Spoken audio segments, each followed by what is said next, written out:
And we are rolling on the 18th day of August at UCLA, where it's a beautiful day. The sunshine is shining. All computers are away. Telephones are away. All eyes are on the speaker. Siggy stands before you, managing attention, hands apart, communicating respect non-verbally, saying to herself, I respect my audience. Finding friendly eyes near the front and the center. Say your name. Feel the love. Start your speech. Hi everyone, my name is Ziggy. Hi, Ziggy. I saw a quote online that says, the first 40 years of your childhood is always the hardest. And it has the picture of two adults in their 30s catching Pokemon. And and that's how I felt after watching the movie Doraemon. Is a movie for anyone who doesn't know that is a robot cat came from future that has all the magic tools. And in this film, they travel back to 70,000 years ago of Japan with his friends. So this movie made me feel.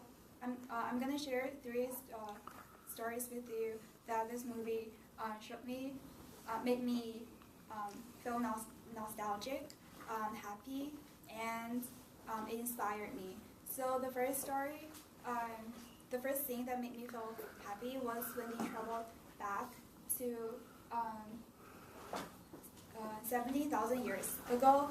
I don't have a personal story that's comparable to that, but when Doraemon pulled out the magic tool of the door that can help anyone travel back to anywhere they want, that moment made me, because this film has been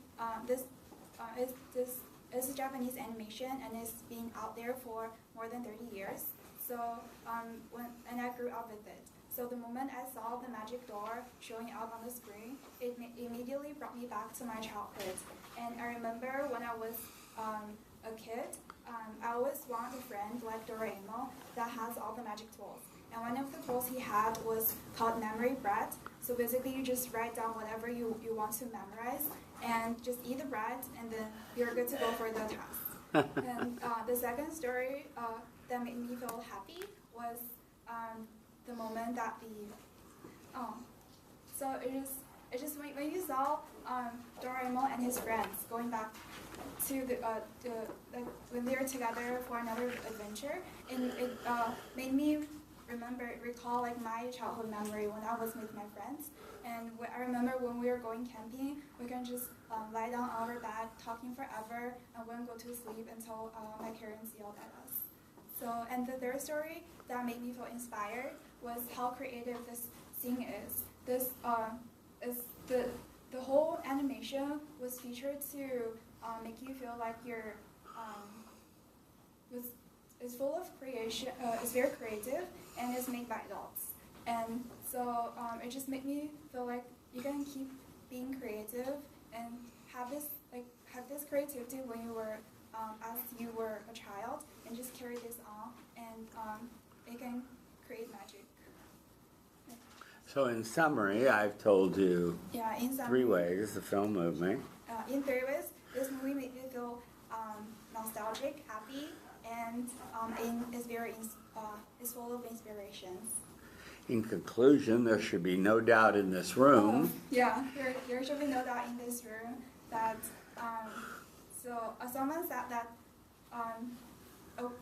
a movie review person from Singapore said that this movie can immerse you into childhood memories, and that's exactly how I felt. I agree to this quote. I agree to this comment. And tie back to my quote in the beginning about having an adult life for 40, having a childlike life for 40 years. Yes. Tie back. In general, it's when you're thinking of your life as a child, you're always running around full of energy to do things you're not afraid to do before. But as you grew older, you're constricted with the rules in society, and somehow lost your track when you're finding the like yourself. So this movie makes me just by watching it, the Doraemon again, it makes me feel like you can pick your.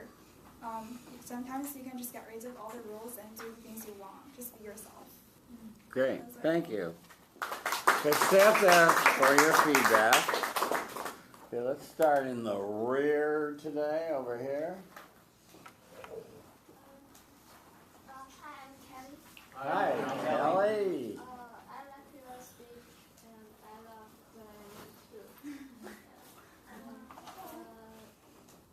I think you have told the story vividly, and it's really attracts the audience. Thank you. Improvement? Well, I like your speech very much, and my childhood was also filled with Doraemon. And for improvement, I think that maybe you can make your preview more, clearer. And for example, when you mention your different emotions, you could stress out. Yeah. And repeat it. Yes. And do it not only verbally, but with your voice. So it's a pact between you and your audience. So you say, today, I'm going to share with you 3 ways that this film moved me. It made me nostalgic, happy, and inspired. And really stress it with your voice so we really know where you're going. See? Well, I liked your speech.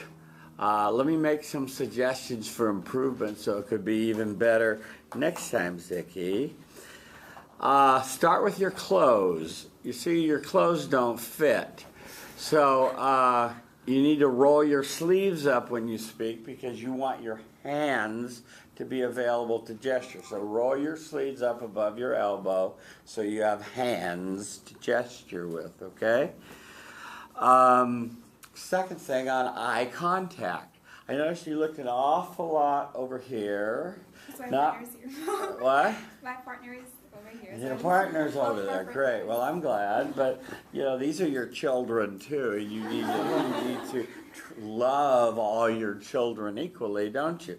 So you need to look over there and look at the center and look for about 5 seconds at each person's eyes and really make good eye contact, okay?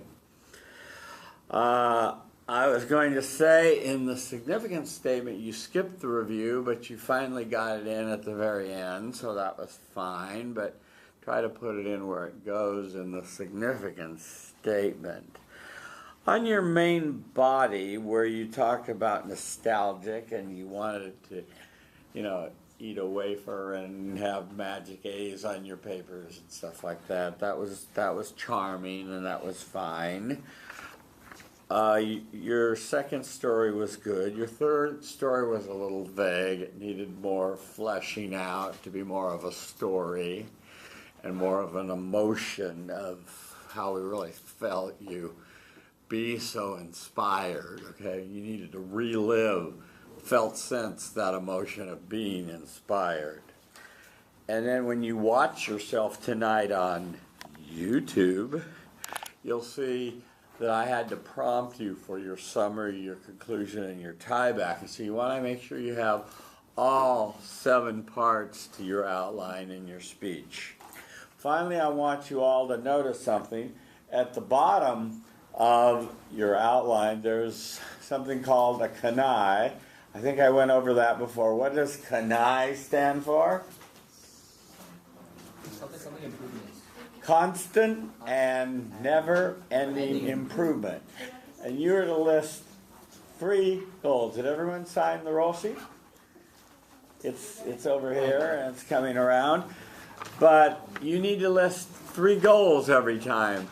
So what were your goals? Because if you have a goal each time that you focus on, then you have something to work on. So what were your goals? So last time I went for I hit 6 minutes, so this time I want to try to make it stick to 4 minutes.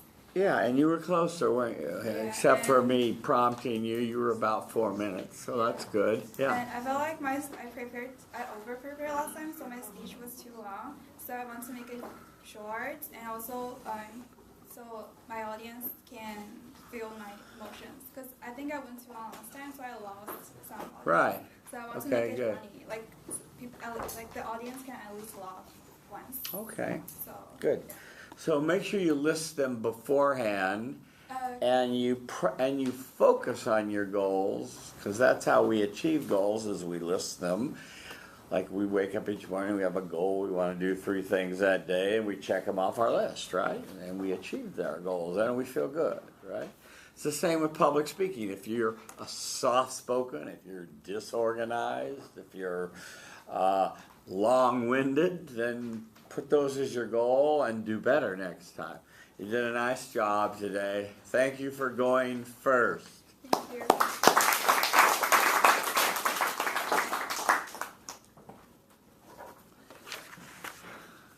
Thank you for waiting respectfully at the door outside. Okay, that will bring us to Baoling.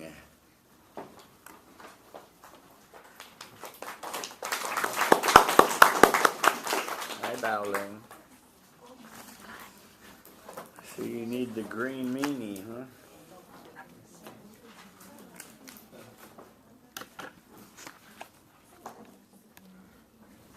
Stand a little closer, yeah, that's good. Okay, there's chatter in the class. Look around, command attention, communicate respect non-verbally. Say to yourself, I respect my audience. Find friendly eyes near the front and the center. Undo your hands. Say your name, feel the love. Start your speech. Hi everyone, my name is Baoling. Hi, Baoling. So I'm going to start my speech with a quote. When life struck you, you just keep swimming, you just keep swimming, you just keep swimming. So I believe you all know that this is a quote from Dory. She has short memory loss. So today I want to share with you the film Finding Dory. This movie really moved me in 3 ways. It saddened me, it inspired me, and it made me appreciative of my families. So one movie review that I found was saying that there is a delicate balance between Dory's optimistic personality and her anxieties of her imperfect memory. And I couldn't agree more on this statement. And so the first way that this movie moved me was that it made me feel so sad. Nemo and Marlin was with Dory on the quest to find her lost parents. So Marlin was not really happy about this idea because Nemo almost got devoured by a giant squid. So what Marlin said to Dory really saddened me. He said that, go right over there, Dory, and forget. That's what you do best. This reminded me of the moment when I was told that I am a useless person. So I remember that I was about 13. I just moved to this country and I didn't speak English or understand English. So when I first got here, everything seems fine, I just got to a new environment and that's okay. But as time moved on, I feel like I wasn't myself, I didn't have any friends, and I just want to live in the past, back in the old times, the good old days. So one day I was out with my relative's friends. So I happened to be in a shopping mall. I happened to be sitting next to her, and then she was picking up a pair of shoes on the rack. And then a sale suddenly approached, and then she looked really awkward because I think she doesn't speak English either. So she looked at me expecting me to say something, and then I just couldn't help. So the seller left, and then what she said to me really disheartened me. She said, "How old are you? Do you not know English?" And that made me feel like, okay, maybe she was right. Maybe it's time to move on and grow up and move on with this new life that I'm having. So the second way that this movie moved me was that it made me feel inspired. So Dory and Marlin and Nemo, they were separated. So Nemo and Marlin had to find her. But on their quest, they had a lot of obstacles to get through. And Marlin was getting he was losing hope. But Nemo asked a question. He asked, what would Dory do? And this question really touched me, and it gave me hope in life, and it reminded me of my best friend. She was the first friend that I met when I first moved here, and she is really encouraging. She moved here when she was 6, so she knew how I was feeling, and I was really appreciative of her because every weekend she would drag me to the library, and every time she would give me a new list of vocabularies to memorize. At first, I was really resistant of it because I just feel like, what's the point? But every time she would find ways to help me incorporate those words that I learned, and I feel really appreciative of her. Without her, I don't think I would be able to speak English like I am today. So I really want to be like her and to be courageous toward any challenges. And finally, this movie moved me because it made me feel appreciated of my families. I was really touched by the scene that when Dory finally found her parents, because it reminded me of the moment that when my family finally found my missing grandma. She is a happy 70 years old woman, and she always put a smile on her face no matter what. So one day she went out to exercise early in the morning as usual, but it was 12 o'clock and she didn't come back, and I was so worried, everyone was so worried. So we went out and driving for hours, knocking on strangers' doors. It was really difficult. So there were thoughts going through my mind, what's going on? Is she okay? What if she doesn't come back? What if I don't see her again? I was so worried, but fortunately, she was found in the police station, and we immediately went there. And I saw that her clothes were tattered, and she looked really tired, and there were wrinkles, a lot more wrinkles on her face. But I was really glad that we found her, and we asked her a question. And then in response, she said that, I was just at a friend's house doing some farming work. And then later that day, we went to the hospital, and then we had a checkup on her, and then we found out that she has dementia. So in conclusion, that I have told you 3 ways that this movie moved me. It made me feel sad, it inspired me, and it made me feel appreciated of my families. So,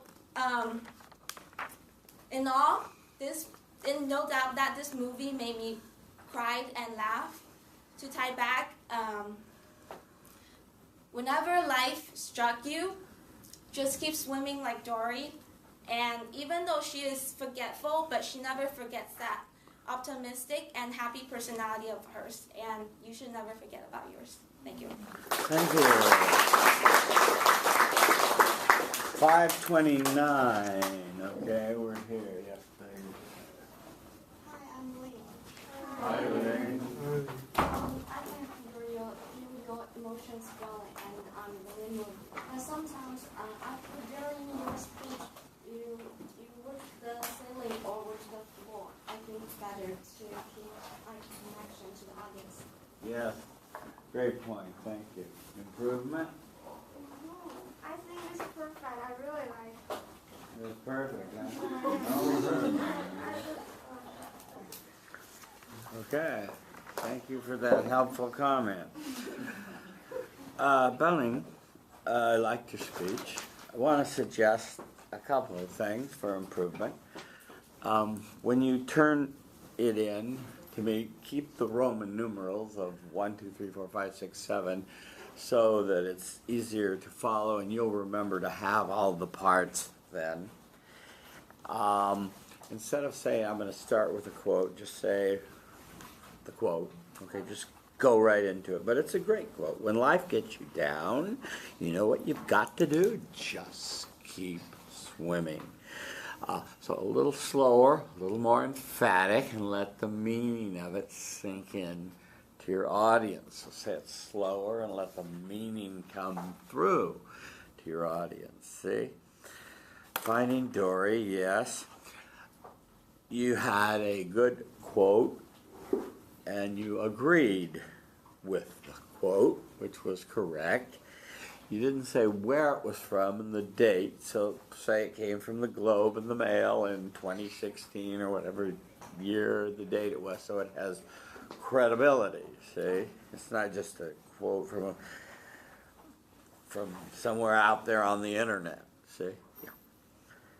On your main body, sad, I thought this was your best example of felt sensing, where you relived how isolated and sad and ashamed you felt at not knowing English, and having the girl say, "Don't you know a word of English? You're pathetic." And you said, "Yeah, it's time to get my act together and take it on the road." And so that was a turning point for you, and I felt your sadness and pain, and so that was well communicated. On inspired, you said, "What would Dory do?" And you had a friend that insisted that you learn 100 vocabulary words every time you met, and she drilled you and had you use them in sentences. And you told us that this was something that inspired you, and you were inspired by her support for you. And so that was a good story too. On your third story, it was much too long, but it was a good story about your grandmother wandering off in dementia fog and saying she was farming. Yeah, those are sad stories. Where you pick up the time is in the plot summary. It's just a one-sentence plot summary, and you can spend more time then on your story. Summary conclusion was good. Tieback was fine. You said, "I want to fit the prompt, communicate emotions, and stay within the time limit." How'd it go? Not so well. Okay, well, you did a pretty nice job on some things. Work on timing it so you stay within the 4-minute time limit. It's a large class, so we can't have everybody going 4, 5, 6 minutes because we won't get through everybody. But you did a nice job today, Boiling. Thank you.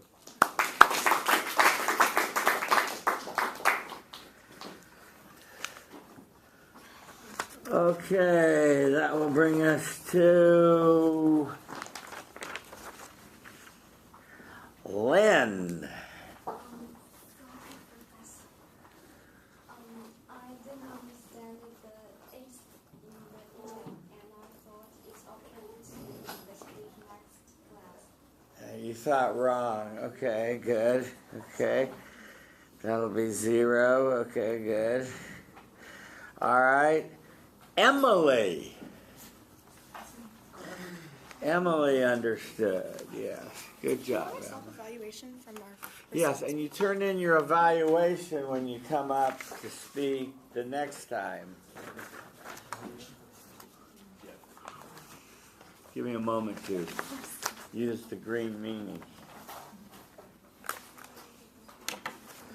Okay, stand there, yes, good. Undo your hands. I hope you're going to use them in your speech. Okay. Emily stands before you, managing attention, communicating respect, finding friendly eyes near the front and center. Say your name, feel the love. Hi, my name is Emily. Hi, Emily. So when I think of movies, I automatically think of Blockbuster, which is actually quite unfortunate because For those of you who don't know, Blockbuster is actually a movie renting company that almost ceases to exist today. Fortunately for us, there's also another definition of blockbuster. It means a high-grossing, typically high-budget production. So think Marvel or think DC. So today I'm actually going to share with you a production or a film or a documentary that actually really impacted me. It's no DC or Marvel film, it's actually a Netflix original series called Chef's Table. And this particular episode really impacted me because it evoked very many strong feelings when I was watching it. It made me feel as though I wasn't alone in this world, and it made me feel at the same time afraid of starting anew, and at the same time it made me feel hopeful for the future. So these are three very contrasting emotions that I'll get into in just a little bit. But this film actually also deals with some significant themes such as societal standards, as well as something a little bit more personal, such as discovery of oneself. And so Neil Genslinger, a writer from the New York Times, actually wrote about Chef's Table, and he said that this film basically rediscovered simplicity, and the chefs that were featured in it rediscovered local ingredients in that same way. So the first way that this film moved me was that it made me feel as though I wasn't alone in this world. And that's a really bold statement, but some background on this particular episode is that it's about a self-taught chef named Anna Ross, and she basically owns a world-renowned restaurant in Slovenia called Franco. So basically, the incident in this film that made me feel as though I wasn't alone was when Anna was talking about her years leading up to becoming a chef. So she was actually a university student in Slovenia, and she was studying international relations, and she actually dropped out of college to become a chef. And so you can imagine the tension between her and her parents' relationship when this happened.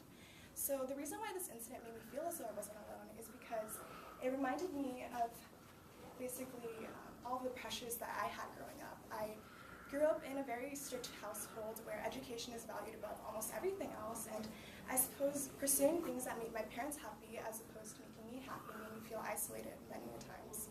So the second reason that this film really moved me is because it made me feel afraid of starting anew. And the reason or the incident that occurred that made me feel this way in the movie was when Anna was actually talking about her first 5 years as a chef. It was really scary for her because she basically was teaching herself all of these techniques that chefs already learn in culinary school, all while trying to keep her restaurant afloat. And so there was a quote that she said in this documentary that really resonated with me. It was, "I felt as though I was in an abyss of ignorance." And the reason why this moment really resonated with me was because it made me realize how I felt coming into college. I felt as though I knew nothing among a sea of such intelligent and talented people. So the third reason why this film really moved me is because it made me feel hopeful for the future. And while the scene in the movie that actually made me feel this way was a montage of beautiful landscapes in Slovenia. And it ended with a shot of Anna walking down to her restaurant with her 2 children at her side. And the reason why this made me feel hopeful is because while she endured all these hardships, in the end she ended up okay. And while I don't have a personal story to tie back to this, I'd like to think that in the same way that she put in hard work and she ended up okay, I'll put in my hard work and I'll end up being okay. So, in summary, the reason why this film really moved me is because it made me feel these 3 things. It made me feel as though I wasn't alone, and it made me feel afraid of starting anew, and it made me feel hopeful for the future.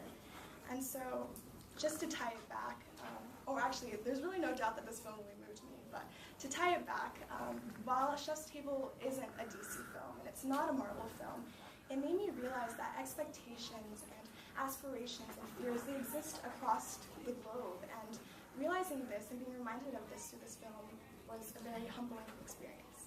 Thank you. 427. Hello, I'm Jane. Hi, Jane. Hi, Jane. For your speech, first I love your smile. Yeah, and when you speak, you speak very smooth, which makes me very comfortable. And for the improvement, I think maybe in some place you can speak a little slower.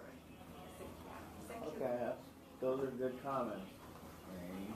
Improvement. Hi, I'm Daniel. Hi, Daniel. I think you're actually speak very fluently, and your smile, and I actually observe that every time when you want to stress something like what makes you feel, you actually feel it with your emotion and just express what exactly the emotion is. And for improvement, maybe you can go into more details about your personal story. Thank you. Yes. Yes, that's the important point that I will make in a moment. Emily, you chose to do a non-traditional film, which was fine. You pulled it off. You started with a non-traditional introduction, making a reference to the video store Blockbuster, and then to Marvel or DC, and to talk about these big, bulky films that are sort of the masses enjoy. And I guess this was meant to contrast your film and what you were going to be talking about.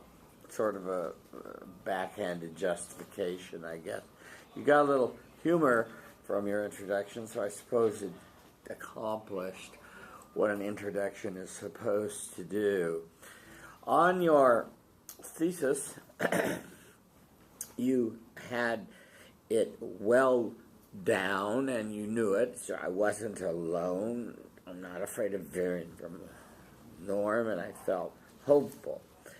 You quoted Neil Geslinger of the New York Times. You forgot to say whether you agreed or disagreed with the quote. So remember to always put that in, and I agree with him.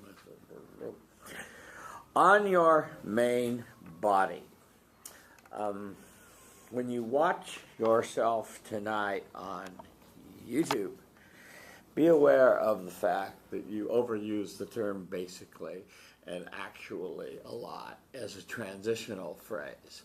So work on that and try to work on some substitutions that you don't overuse those phrases.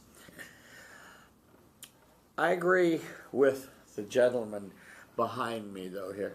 You spent quite a bit of time on plot summary, and thus you were light on your own feelings. Like, for example, on the first one. You said you felt isolated when you didn't pursue something that didn't make your parents happy, but would make you happy. And I thought to myself, well, such as, that's the perfect time to have an example. Like when I chose to take an art history class instead of AP calculus or something, some story that would cinch it and bring it home, okay? The second story, or the feeling that you're talking about, is starting anew. And once again, you spent a lot of time about saying, I felt like I was in the abyss of ignorance, and then you just gave it really one sentence about, I feel like I'm in an abyss at UCLA among all these talented people. But you really needed to elaborate on that and to tell us how you really feel here at UCLA. That's do the felt sensing there, see? The same with the third, hopeful.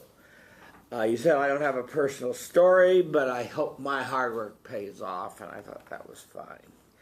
Summary was good, conclusion was good, and tieback was fine. Let's talk about your goals. Don't forget my speech. Do not use the hand gesture that denotes superiority. Yeah, we call that steepling. Good. And be within the time limit. You're pretty close. You're about 10 seconds over.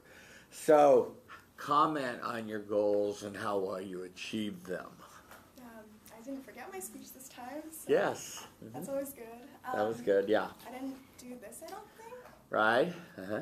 I think I substituted it with this at some points because I was just panicking so that I wouldn't do this. Okay, good. And then if I stayed within the time, that's good. Yeah. Okay, and but the big thing, really, that I want you to continue to work on that concerns me, Emily, is that you didn't get the felt sensing down in a big sort of way. So still work on that, because if you're going to be a good storyteller, you need to make good emotional connections. And that means you need to relive the emotions and not be afraid to share them with the audience. I feel sad. And here's why I felt sad when I came to UCLA. I didn't feel like I really belonged here, you know. Really bright people. I couldn't believe they admitted me, and go on with it, see? Until you communicate, until we get it, you relive it and feel it. And then we feel it too, okay? Thank you, Emily. Thank you.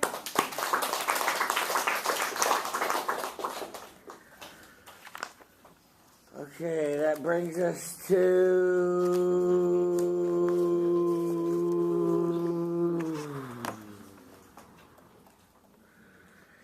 Emma Goldman.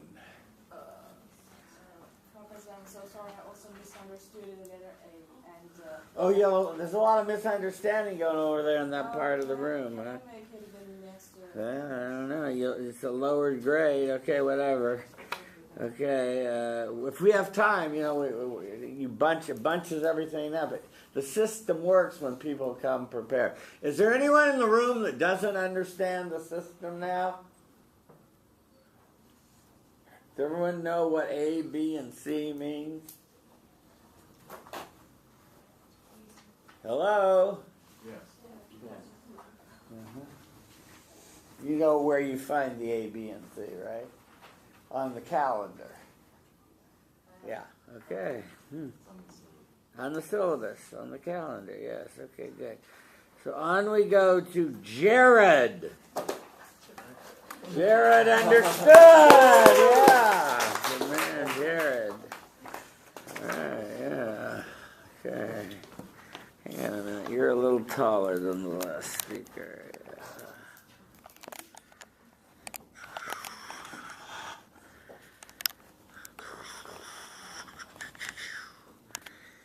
Yeah. Okay. Jared stands before you, managing attention, communicating respect non-verbally, finding friendly eyes near the front and the center. Say your name. Feel the love. Hi, Jared.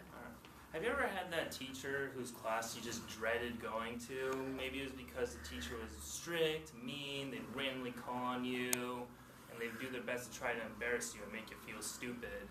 Well, in the movie Whiplash, that's exactly what the main character is going through. He is a drummer, and he has a very abusive, physically abusive, mean, and overall nasty band instructor. And it's because of this situation in the movie that it really moved me a lot. In fact, one statement that greatly summarizes comes from Bob Carnevale from the Indie London.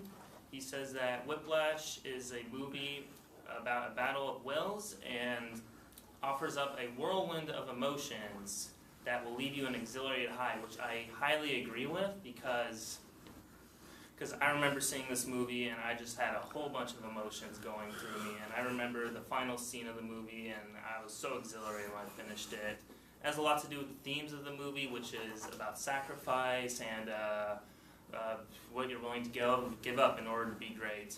So the movie Whiplash, it greatly moved me. More specifically, it made me feel anxious, it made me feel sympathetic, and it exhilarated me. So the first scene in the movie that made me feel anxious was when we see the instructor for the very first time. He walks into the classroom as soon as it hits 9 o'clock, and everyone was talking before, but everyone in the band is dead silent, all looking scared, all looking fearful. The band starts, and he calls out anyone that messes it up, giving him huge ridicule, and even making one kid cry and leave the classroom. And the reason that made me feel anxious, because it reminded me of my oh-so-dreadful 7th grade English teacher. I remember the exact same thing happened. She would always be in class as soon as it hit 1 o'clock, and everyone in the classroom was dead serious. Like, you have the class clown in the class, even he was dead serious, because he was legit. Because she was legit. Anyway, so I remember just being so anxious in that class, and I was always scared I'd get caught on and get embarrassed. So when I saw that scene in the movie, it greatly resonated with me. The second emotion that the movie made me feel is it made me feel sympathetic. Because another scene in the movie is our main character, he's playing the drums, and he's showing the band instructor, that he can play it. And the band instructor is telling him that he's playing the drums a little too fast or a little too slow. And he's pretty calm about it for the first 2 minutes, but our main character keeps messing up. Eventually, after 2 minutes, the band instructor whirls a chair at his face and then physically goes and slaps him for not being able to do it right. So I felt great sympathy for the main character because I was in a similar situation. In the fact that I used to play guitar, I used to take guitar and drum lessons, and I had the same problem of I'd always rush playing the drums too quick, or sometimes I would go too slow. So I understood what the main character was going through in the fact that he just couldn't get it right. Now, granted, my teacher didn't punch me in the face because I couldn't get it right, but I knew what he was going through, and so I felt sympathetic toward him. And the last emotion that the movie made me feel is that it greatly exhilarated. It was in the final scene of the movie when he's playing in a big concert, and the first song comes up, but the instructor sabotages his notes. So he doesn't know how to play it, so he plays really crappy for the first song. Everyone looks at him thinking he sucks, and he goes off embarrassed. But instead, he comes back, but he doesn't leave the building. Instead, he comes back to the drum set, starts playing the drums, and takes control of the band. And then they play a song, and he plays it perfectly, and then he ends with an epic 5-minute drum solo that proves to everyone that he was a great drummer, not some crappy one the instructor wanted people to think he was. So the reason this made me feel exhilarated was because I was in a similar situation. In fact, when I first came to UCLA, I had a lot of people doubting that I couldn't do well here, and that it's like they were saying, "Oh, you did well at community college, but you're gonna get wrecked when you go to UCLA." So I remember people just like having great doubts about me. So I remember I sacrificed a lot my first quarter.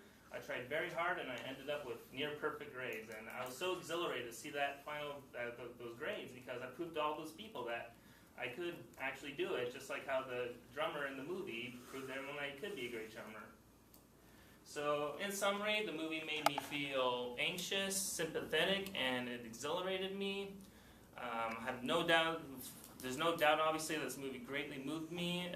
I like to bring it back to that quote. It did stir a whirlwind of emotions in me. These are just 3 emotions the movie had for me. It also made me angry, sad, and satisfied, but But if I were to talk about all that, the speech would go way too long. So, to end it, hopefully you guys never had a teacher that was as cruel or mean as that, and let's all be thankful that Professor Miller isn't even more close to that. Thank you. Thank you. 5:15. Hi, I'm Yulia. I love his speech because he can speak so fluently and confidently. And he used a string of words to describe the same thing which make me feel it's just like the figure is so I'm sorry.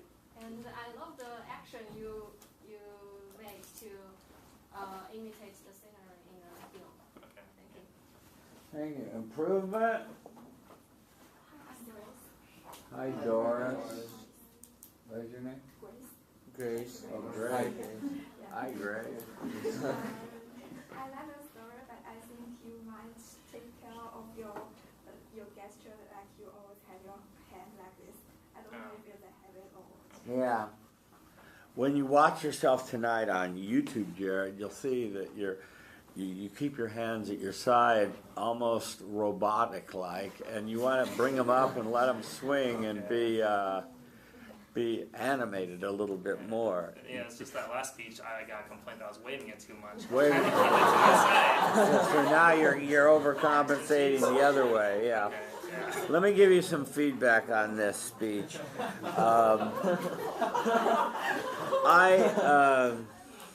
I too saw this movie and was horrified by this instructor, and it was a very powerful movie. But and I don't necessarily agree with sort of one of the underlying themes about, this is an acceptable technique of teaching because of the end product. Yeah. If that's how you have to do it, forget it. Ouch. In any case, I need the year for the date of your quote. You said you agreed with it, and that was good. Your thesis preview was excellent. Your first emotion about being anxious, you remembered the anxiety you felt in your English class, and I love the reference to even the class clown was silent. That was a great word picture you put in there. I somehow saw this guy that always goofed up being afraid of this man or woman, whoever it was. So on your second story of being sympathetic, I think that you had a good parallel story there, and so that was good. On your last story, I felt it was your best one when you talked about the fact that people said, "Oh, you're just a JC transfer. You can't make it at a real university," and so you worked your butt off and proved them wrong, and you were vindicated. And so I admire you for telling that story and saying that you were exhilarated in, being vindicated that way. Your summary was good. Your conclusion was good. You were a little over time. Use your arms more, as I say, not excessively, just more. Your canais, I can't read your writing. Make your arms move. More hand motion, and what's this say? More electronics? More eye contact. More eye contact. Okay. How was your eye contact, did you feel? I think I did okay. Yeah. Okay, good. Nice job. Good film. And you were walking. Can you move that chair over? I think it's inhibiting us a little from walking to the left enough. Yeah. Okay. Thank you, Jared.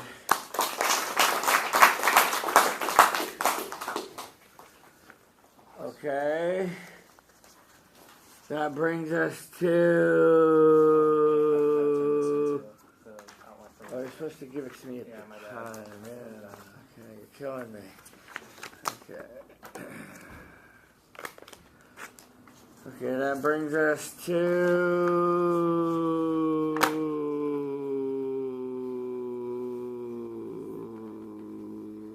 Myra.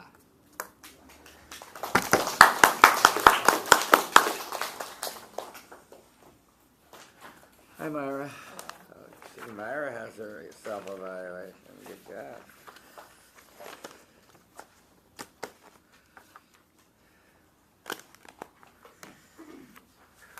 Give me a moment, Myra. You're a difference. There we go. Good. Myra stands before you, managing attention, communicating respect non-verbally, finding friendly eyes near the front and the center. Say your name, feel the love. Start your speech. Hello everyone, my name is Myra. Hi, Myra. Hi, Myra. So there's a famous writer by the name of Gilbert Keith Chesterton who said something along the lines of, the most incredible thing about a miracle is that they happen. And so today I'm going to share a little bit about the film Miracles from Heaven that talks a lot about, the whole story is about a young girl by the name of Annabelle who undergoes a miracle.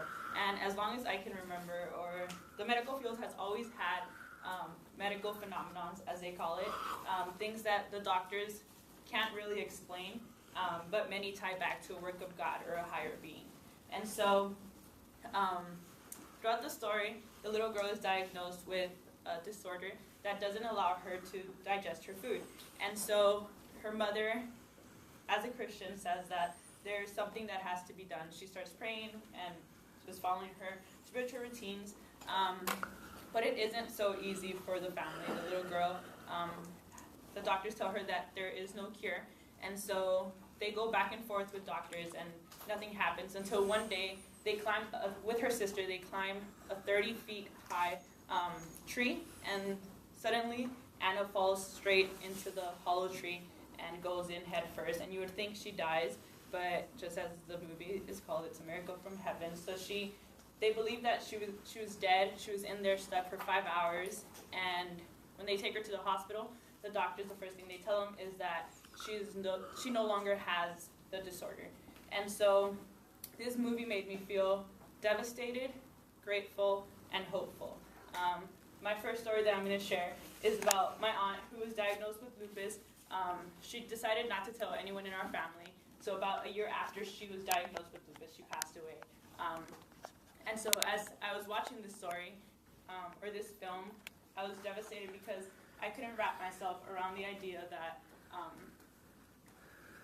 I see how Annabelle undergoes a miracle or a medical phenomenon, and I couldn't wrap around the idea that my aunt couldn't have the same thing for her. And so the idea that Annabelle finds a cure or gets a cure just made me feel devastated of what my family had to go through. The second way this film made me feel was it made me feel grateful because I have another aunt who, for the first time at the age of 21, was diagnosed with cancer. So she fought cancer since she was 21 till the age of 58. She had 6 different remissions, and so I felt hopeful after Annabelle was able to get a doctor's visit with one of the most famous doctors in the world in the film by the name of Dr. Nurgle, who gave family hope that she could get better and her life could have been a little bit longer with the medication that he would give her. However, he didn't give her, he told the family that there wasn't a cure for what she had, but he could make her life longer. And so after my aunt got through her first remission, I thought about how, just as Dr. Nurgle gave the family hope, after my aunt went through those 6 remissions, our family was hopeful because she was able to fight and be victorious through the 6 different times with cancer. The last thing that this film made me feel was it made me feel grateful because about 3 years ago, I was diagnosed with a tumor behind my eye. And so at first, just as Anna, I thought I was going to die. I thought there was going to be no cure. The doctors thought that it was cancerous. However, I went several times in and out of the hospital, and 3 years after, the doctors told me that, or not 3 years after, a while after, the 3rd time that I went, the doctor said that I had undergone a medical phenomenon. And so they couldn't explain why I didn't have the tumor anymore. And so I stand here before you guys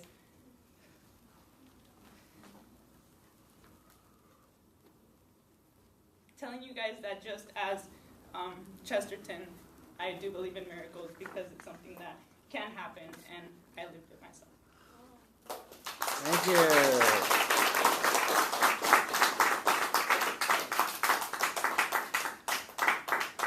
Okay, good.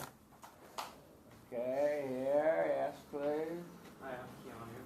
Hi, Keanu. I think you chose a movie that was really special to you, special to your heart, and I'm just glad that you really opened up to us, and I think we can all say we appreciated your speech. Okay, thank you, Keanu. Improvement? Hi, my name is Jessica. Hi, Jessica. Hi, Jessica. I also like her speech very much. It was very well paced and we really felt your emotions. And I think the only thing that was missing was just a tie back at the end. But otherwise, I think it was fine. Yeah. Okay. Myra, I liked your speech. Good emotions, and that was the purpose of this exercise. And so you fulfilled the purpose of the exercise, with your emotions. One thing I would, if I haven't already mentioned this in the class, have I mentioned the analogy of the razor's edge in here? Yes, no, yes, a little bit, yeah. We want to walk the razor's edge when we're doing our emotions, and you really walk the razor's edge, and that means, if you think about the edge of a razor, it's very thin, right? It would be hard to walk on the edge of a razor, right? Yeah. And it'd be easy to fall off. And when we're trying to walk the razor's edge between emotionality and rationality, we don't want to fall too far into either one of the camps. For ultra-rational, people get bored with us. They think we're unfeeling. For too emotional, people dismiss us as, oh, she's a crybaby. And I thought that you held it back and walked the razor's edge nicely, and just, we could tell you were almost overcome, just as we saw when we watched Dr. Walker. We could tell at times that he was about to lose it, but he held it back and kept it going. I want to say, and I'll say this to other people, please submit your outline to me and with the Roman numerals, so you have all the parts of the speech there, and then it'll be easier for you to remember to have all the parts.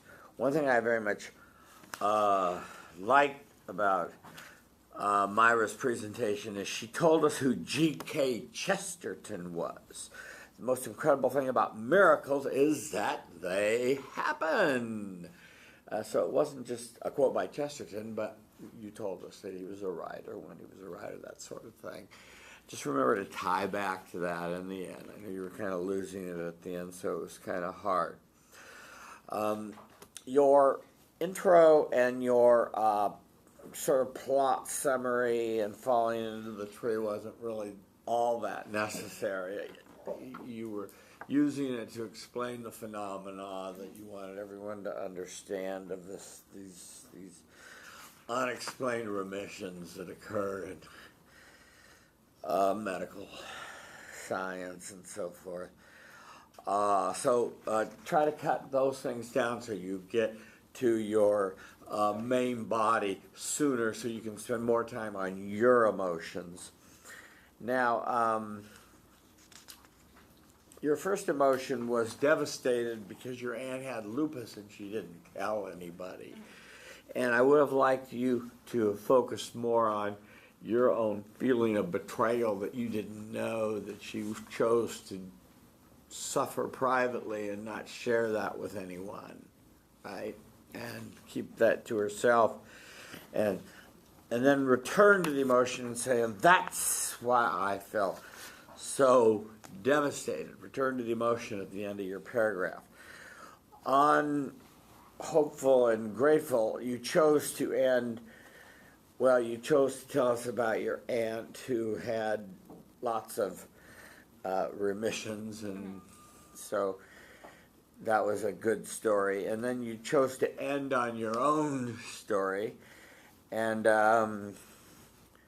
you were obviously very taken aback in remembering, and you were sensing, you were remembering how you felt when you learned that you were free of symptoms of your brain tumor.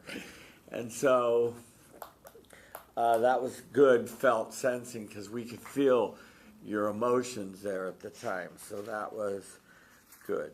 Summary, okay. Conclusion, there should be no doubt in this room. You say it, that this film, Miracles Never Really Moved Me, and then tie back to the Chesterton quote. Let's talk about your goals. You said to stay within the time limit. You did. Be clear. Don't forget to tie back to my intro. How'd it go? Not so well. Okay. You got the job done. You did a nice job, and you did what the assignment was supposed to do, which is focus on felt sensing and really communicating emotions to the audience, so you know how to do it. So that's the most important thing about that I look for in this assignment. So thank you.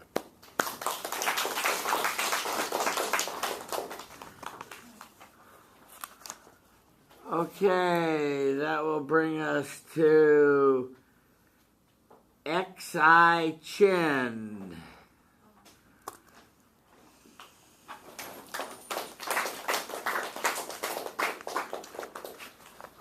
Do you have your self-evaluation?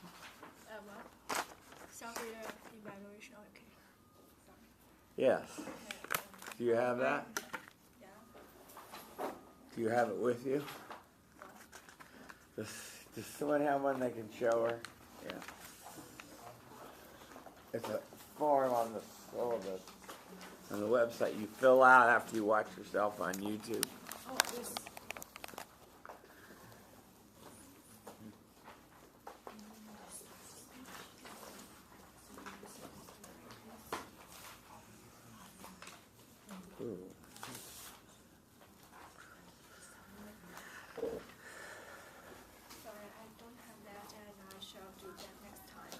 Okay, good. It looks like the battery is going wangy on me, so I'm going to, looks like it's going to fail, so I'm going to change the battery. How about that?